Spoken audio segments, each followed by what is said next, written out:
Well, hello, friend. I'm going to tell you right here at the start of the podcast that if I sound weird today, there's a reason for it. I literally, and I mean literally, just walked in my door from a really lovely run, and my brain was so full of things that I wanted to tell you that I was like, hey, why would I overthink this? Besides, I mean, why wouldn't I overthink this? But hey, why would I overthink this? Why wouldn't I just pop on the microphone and record the podcast right now while it's fresh in my brain? So here we are. So it might sound like I'm breathing heavy. It might sound like I am literally drenched in sweat. That's because I am. I actually brought a towel into my little podcast studio, which, by the way, I haven't told you about my little podcast studio. Several months ago, when I decided that I was going to start recording the podcast again, I really needed to figure out a space where I could record it that felt comfy and cozy and like my own space. I used to have that space inside my entire house when, like, my husband would go to work and my kids were at school or when they were moved out. Currently, my husband is retired from his 20-year career, which is lovely. I love having him home. And also, it means that I'm never alone in my house, or very rarely alone in my house. And there's something about that alone space, both physically and in my brain, that really helps me record the podcast. It's one of the reasons why the podcast has been so difficult for me, aka why I've been silent for the last 10 months. But anyway, so I have a little podcast recording studio in my garage. I purchased, I think they're 6.5, maybe 7. No, they must only be like 6 or 6.5 feet tall. Sound dampening walls. They're not really soundproof. I can literally hear my neighbors driving to work right now, but they are sound dampening. And I have Blossom's chair in there, and I have a cozy rug on the floor, yes, in my garage. So it feels really comfy, really cozy, really like my own space in my podcast studio, and I absolutely love it in here. Here was the other thing that I wanted to tell you before we get into the actual mechanics of today's podcast. I wanted to tell you that, okay, first of all, you never need to listen to all of my podcasts, ever. And you certainly don't need to listen to them in order. I am right now actually going to reference last week's podcast, the last podcast that I put out, because I was talking at the time, and here, let me summarize it for you so you don't have to listen to the other one. I was talking about how difficult it is for me to see myself as a professional, and I heard that there was some kind of like mindset block in there, some kind of something with that word specifically. I don't even know, not even 24, 48 hours later, I absolutely heard what it was, and it was so fascinating to me, and so I wanted to share it with you. Because professional, I mean, obviously yes, there's like a definition in the dictionary, but professional is in the eye of the beholder. I obviously had some kind of beholden issue with that word, and I heard it really, really clearly. Here was the entire train of thought. I was thinking about how, when I first started running, how I had a really hard time calling myself a runner. I had been running for years. I had run a marathon. I had probably run 2 marathons before I really could stand firmly in that word of being a runner. I had tried it on for size. I kind of said it. I threw it out once in a while, but like now it's so deep inside of me. It is part of my DNA. Like, I am a runner. That is who I am as a human being. It feels so simple and so easy, but it really didn't for a long time. I had 40 years of evidence about how unathletic I was, how uncoordinated I was, how I was, last picked every year or every time we played dodgeball, all the years of my schooling. Like, I had a lot of self-concepts that all added up to I could never be a runner, and then I had all kinds of evidence that I was running. So I was thinking about that process, and at the time it was long before I was doing any kind of mindset work, so it was not intentional. Like, I wasn't working through my mindset blocks about calling myself a runner. It thankfully kind of came to me as I continued gathering evidence of running, at the time, 4, 5, 6 days a week. Like, yeah, I should definitely be calling myself a runner. And so eventually I did. But I was thinking about how a long time ago, when I first came to YouTube and when I was doing personal training, how it took me a while to call myself an expert, like an exercise expert, a fitness expert. It took me a while to call myself a weight loss expert. And I had kind of given that away to the circumstance, like I hadn't worked with very many clients yet, or this or that. But But really, in terms of the grand scheme of things, calling myself an expert wasn't super duper difficult for me. It took some time, but it wasn't hard. Like, that word felt fine to me. And I was thinking about recently, like a couple days ago, I was thinking about why in the world was the word expert so easy for me, but professional feels so hard? And boom, there it appeared in my brain like magic, the answer that I had been giving myself. Expert is about my brain. It's about being smart. It's about having knowledge. It's about understanding things. It's about being able to explain it, being able to troubleshoot. Like, expert was all about my brain, but professional is all about my looks, my hair, my makeup, my face, my clothes, the way I walk, the way I talk, the way I hold myself, the way I present myself. I was shocked to find how many mindset blocks I have about the way I look. Now, you might not be shocked. Literally last week in the episode, I was talking about how, like, being on camera always felt a little weird and blah, blah, blah. Like, kaboom, my brain exploded with the obvious answer. Here are the mindset blocks that I can work through. Because, of course, professional actually isn't like who I am as a human being or who I'm not as a human being. It's simply a feeling that I can conjure for myself by eliminating the mindset blocks that I have around that word, around that feeling. It felt so amazing to hear that and find that. And then followed like almost immediately afterwards by this idea like, oh, that's going to take a lot of work. Because all of a sudden I had access to what felt like thousands of thoughts about my face and about my clothes and about my hair and about my makeup and all the things. I was like, oh, yeah, I had kind of been hiding those things from myself. So here's the thing that I know about mindset work, though. Like, you just take it one thought at a time. Like, truly, you just take it one thought at a time. I've already started doing that in my journaling. Like, let me just hear one thing.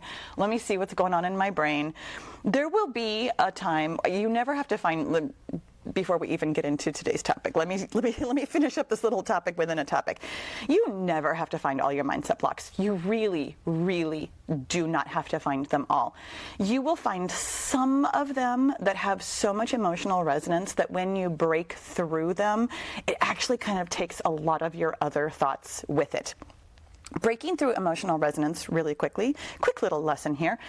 What I mean by that is when you find a thought that feels really lousy inside your body, feelings have a purpose. The reason we have feelings is to do things. So the way to break a pattern, the way to start a new habit, the way to break old habits, the way to get yourself without willpower to do the things that you want to do in order to get your goal, we break the emotional resonance, meaning that you feel the feeling without behaving from it. Because that kind of, I think about it like it kind of short circuits your brain. Your brain's like, wait a second, we have this thing that we do. We think a thought, we feel a feeling, we behave from it. But if that doesn't follow through and create, the feedback loop of, okay, now we're going to think that thought again, then all of a sudden your brain is kind of scrambling to go find a new and different thought. Now, it won't actually be like completely different. It'll just be something else that's already in there. Generally speaking, your brain is going to find a thought that actually feels better so that you can then behave from that one. Breaking the emotional resonance is a huge part of what I teach. In fact, it's not the only thing that I teach, but it is a huge part of what I teach. And it is, in fact, a big part of what I'm going to be teaching. What day will this podcast come out? This podcast will probably come out somewhere around June 11th. On June 11th, my friends, I'm going to have a brand new I'm going to have a brand new masterclass for you. This is my brain working faster than my mouth today. I'm going to have a brand new masterclass for you. It's the Daily 3. It's my journaling framework that helps you get your goal. And what it does is it helps you see your goal clearly. It helps you untangle the mindset blocks by breaking the emotional resonance of your old unhelpful thoughts. And it helps you create the capacity for having your goal, not just getting to it with willpower and then having it fizzle out, but actually having your goal. You can find the Daily 3 Masterclass. I did not memorize the link to be able to say it to you verbally. It'll be in the show notes. It'll be on my website, getyourgoal.com. You will be able to find the Masterclass very easily somewhere. I just can't tell you about it verbally right this second because I didn't bring any notes with me to record this podcast. Okay. Hey, you know what we're going to talk about today? We're going to talk about a couple of things. We're going to talk about why I'm pivoting my business into this new direction of being a journaling goal coach versus being the kind of coach who tells you what to do in order to lose weight or write a book or move through grief or have your own business or run your best race. I, over the years, started by telling people what to do, 100%. Like I think every expert in every field does. We have this thing that we come to and we're like, oh my gosh, this is a thing that I can do. This is a thing that I feel really confident about. This is the way that I did it that really worked for me. It makes so much sense. It follows scientific principles. It makes sense with the mechanics of how to get this goal. Let me tell you how. And then we work with people who cannot do it the way that we did it. Here's the thing about strategy versus self-awareness. Every single human being on the planet has both mindset blocks and mindset superhighways. You have thoughts that are slowing you down on your way to your goal, mindset blocks. You also currently have thoughts that are speeding you up on your way to your goal. Now, sometimes those are less obvious. Let me tell you something. Sometimes those are so much less obvious because it feels like we're not making any progress whatsoever towards a goal, and it's super frustrating and it's super hard. But I promise you, you have them. If you have ever gotten any goal ever, and I mean any goal ever, you have access to some of your mindset superhighways. It's why over the years I have definitely offered you that really picking apart a goal that you have previously gotten can help you see how to get another goal. But what I've really come to understand is that what we very often do is we glom onto somebody who gives us a strategy. And I mean, we all do this. I'm going to tell you a story here in a second about strategies that I have tried because we like the expert and because the strategy sounds like it's amazing and because we can see that other people have gotten results with this strategy. We glom onto strategies and it makes it very difficult to have access to our mindset blocks and our mindset superhighways. This really is the reason why I personally feel so compelled to pivot my business away from strategy and into self-awareness, because I inadvertently, like really unintentionally, inadvertently feel like offering you the strategies that I've offered you over the years might have accidentally blocked you hearing your own wisdom, might have blocked you from your own mindset superhighways because you were so focused, like I have been over the years, on trying to do the strategy that didn't work for you because of the mindset blocks, that it made it unintentionally more difficult. Let me tell you a story about the billions of strategies that I have tried over the year, really specifically in my business, that haven't worked for me because they worked against my mindset superhighways. I have a couple of them. And most of them are absolutely flying in the face of like 99.9% of business advice. It's really, really interesting to me to lean into my own self-awareness and have so much more success with getting my daily tasks done, with feeling successful, with moving my business forward, with coaching better and creating better products. And now, coming back to the podcast and marketing and being seen and like all the things. When I lean into being who I am, when I lean into self-awareness, success not only comes easier, it feels easier. You have mindset superhighways, and the only way to know what they are is to find them inside of yourself. So here's the thing. I have followed strategies that did not work for me for a couple of reasons. And here's what I really want to talk to you about today. There are 2 questions to ask yourself to know that you are on your way to your goal. When you hear about a strategy to do whatever it is on your way to your goal, when you hear about a weight loss strategy or a book writing strategy or a business strategy or a grief strategy or a race strategy, there are 2 really important questions to ask yourself so that you can know with 100% certainty that that strategy will work for you. Because this is what I get asked a lot. Like, how do I know? How do I know that what I'm doing is going to work? Here's how. You ask yourself these 2 questions. I'm going to tell you both questions, and then I'm going to dig into what both questions mean, like how to do the questions. Question number 1, and this is really important that you ask yourself these questions in order because there is a hierarchy here. Question number 1 is, does this apply to me? Does this strategy apply to me? Question number 2 is, does this strategy appeal to me? Let's break it down. Question number 1, does this strategy apply to me? I cannot tell you how many times I have followed how many strategies that didn't actually apply to me. There was a business podcast that I used to listen to that I listened to like religiously. Every time it came out, I went through the backlog. I listened to every episode probably at least a dozen times. I have some of them fully memorized.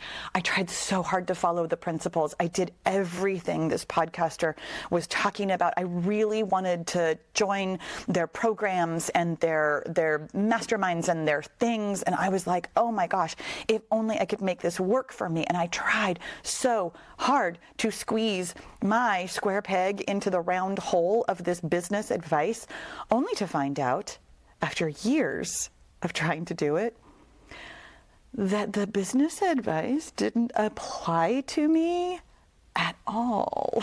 This business podcaster was talking about a completely different kind of business. Here's the thing about, does this apply to me? Your first order of business, whether you are in business or not, your first order of getting your goal is to really understand the mechanics of getting your goal. What I mean by this is that if you want to lose weight, I highly, highly recommend that you actually understand the biology of weight loss. And by understanding the biology, I'm actually going to push you to go a little bit further than just listening to experts on YouTube or reading things on the internet. Well, not entirely the internet, but like reading, popular articles or hearing sound bites.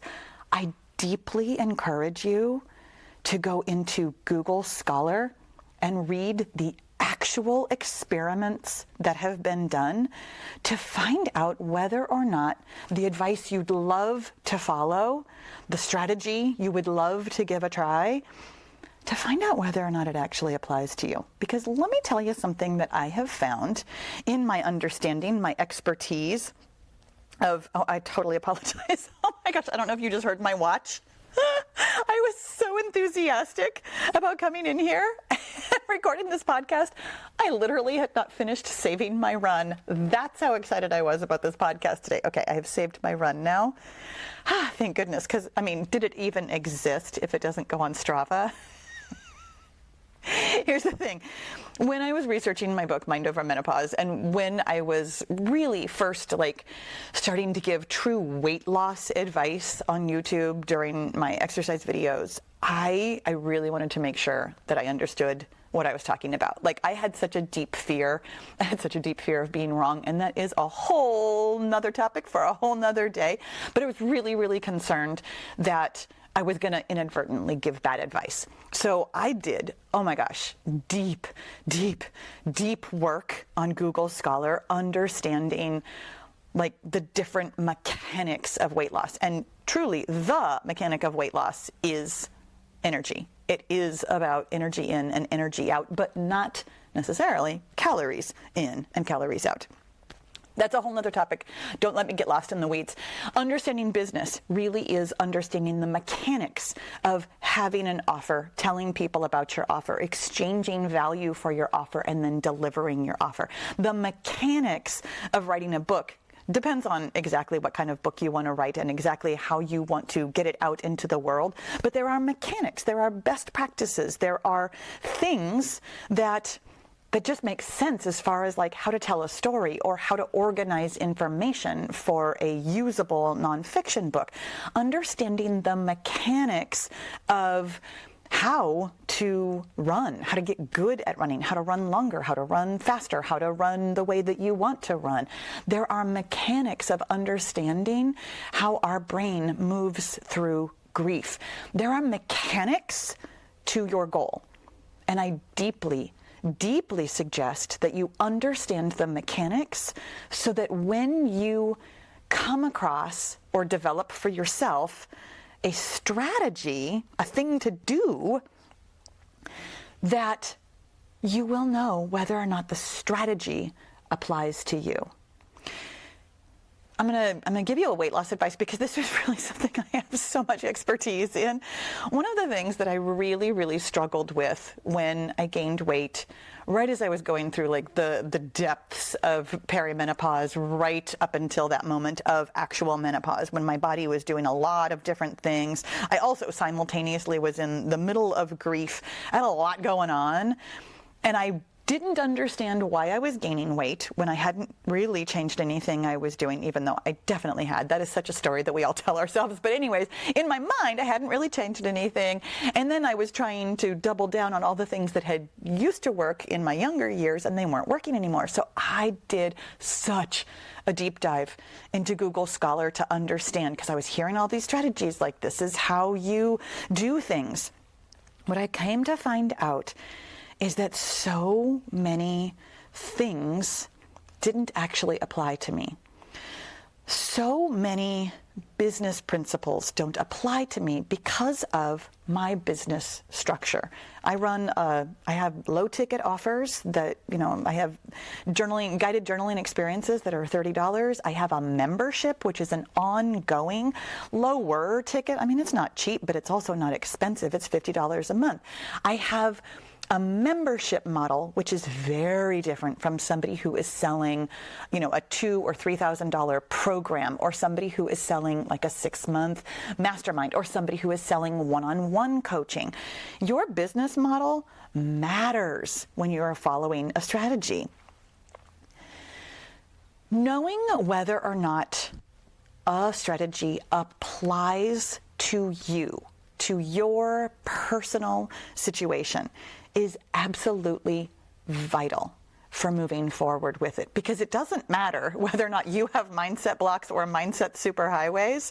If your strategy does not apply to you, it won't apply to you. Really understanding that and asking yourself that in a way that makes sense to you is going to be so key.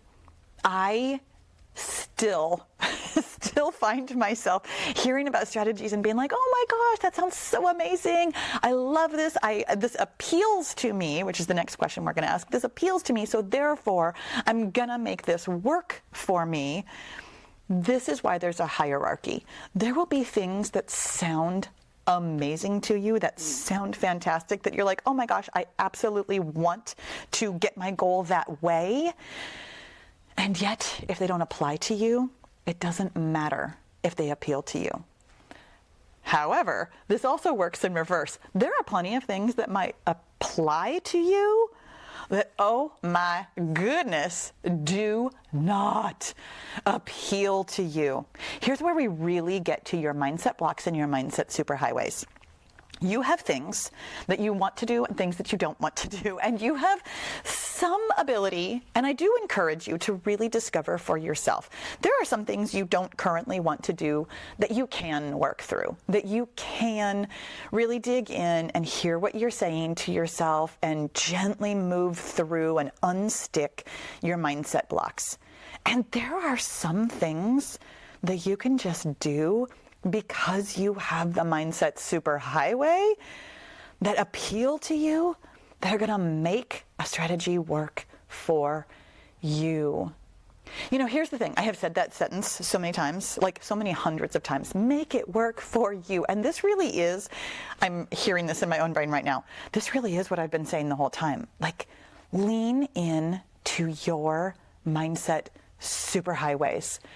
Really, what this is going to take, this is so funny. This is not what I was thinking about while I was running, but I'm hearing it now. Here's what this is going to take to lean into your mindset superhighways. Unpeeling all the judgment you have about your specific mindset superhighways. Here's a really specific example.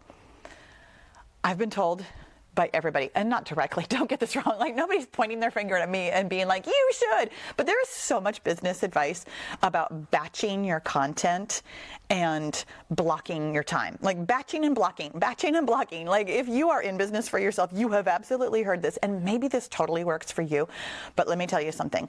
My mindset superhighway is that when something feels hot in my brain, it's time right now, aka me walking in from my run, not even turning off my watch, sitting down on a towel in my comfy chair and recording this podcast because it was in my brain so clearly that I wanted to tell you right now. I know that this podcast is 1,000,000 times better right now because I'm recording it while it's hot in my brain than if I were to have taken notes and put it on my calendar and recorded it on a Monday at 2 p.m. And this is me with my weird Valley Girl voice. This is me with my content blocking calendar, or my content batching calendar blocking voice. I don't work like that. Is it a mindset block? Probably. Could I work through that? Probably. But I have such a mindset superhighway about who I am when the idea is hot inside my body that I am getting this podcast done now. Better than if I were to do it the other way. And I had so freaking much judgment about that for years and years and years. Because it feels weird. It feels weird to be the businesswoman who is spontaneous.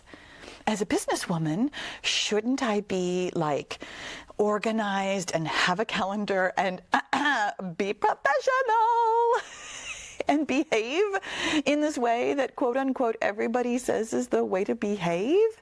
I had so much judgment about that, and it became a mindset block for me until I allowed myself to have a mindset superhighway. So much of your work in getting your goal is going to be about picking a strategy that works with your mindset blocks and with your mindset superhighways and helps you lean in, stop judging, and just live out loud as you. You are the strategy. You are the answer. And asking yourself these two questions, does this apply to me and does this appeal to me, might be, you tell me, helpful for you to be able to pick a strategy that makes the most sense for you. Everything works. You can have your goal. Like that part, I probably should have started with that. That part is such a done deal that I didn't even think to mention it until we're like wrapping up here at the end of the podcast. You can have what you want. 100%. You are the creator of what you want and you can do it. Finding the way there is going to be about finding your way to yourself, understanding yourself, understanding your mindset blocks, understanding your mindset superhighways, understanding what applies to you and what appeals to you. My friend, thank you so much for listening.